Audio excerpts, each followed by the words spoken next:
most people have never heard his name. The gunshot that taught doctors how digestion works.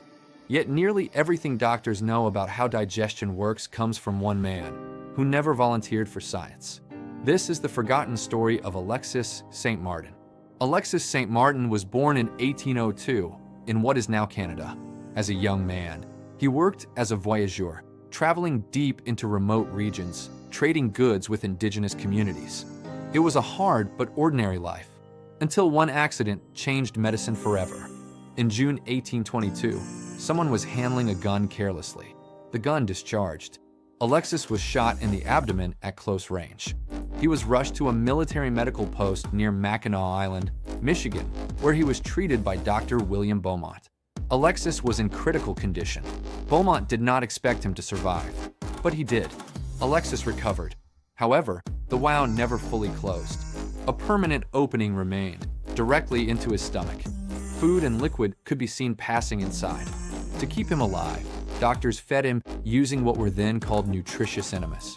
After some weeks, a fold of skin formed that partially sealed the opening. And this is where history took a deeply uncomfortable turn. Dr. Beaumont realized he could observe digestion inside a living human being, something no one had ever done before. Beaumont began experimenting. Food was placed directly into the stomach. Digestion was timed. Temperature was measured. By modern standards, many of these experiments would be considered unethical. But medical ethics were poorly defined in the early 19th century. Alexis did not enjoy this life. After the accident, he had lost his job. Dr. Beaumont employed him as an indentured laborer. With little choice, Alexis endured the experiments. Over nearly 10 years, almost 200 experiments were conducted on his stomach. At one point, Beaumont even tasted the gastric juices himself. What these studies revealed ended centuries of debate.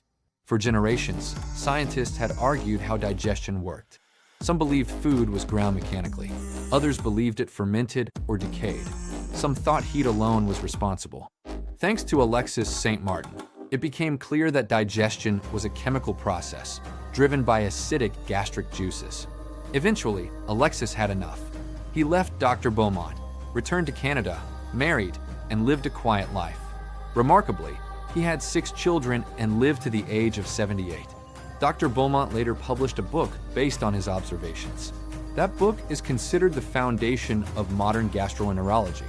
Today, Alexis St. is rarely remembered. He was not a scientist.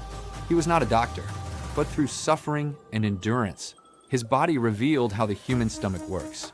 This is why history often remembers discoveries, but forgets the people who paid the price for them. If you enjoy interesting stories from a bygone time, please like, share, and subscribe to Forgotten Stories.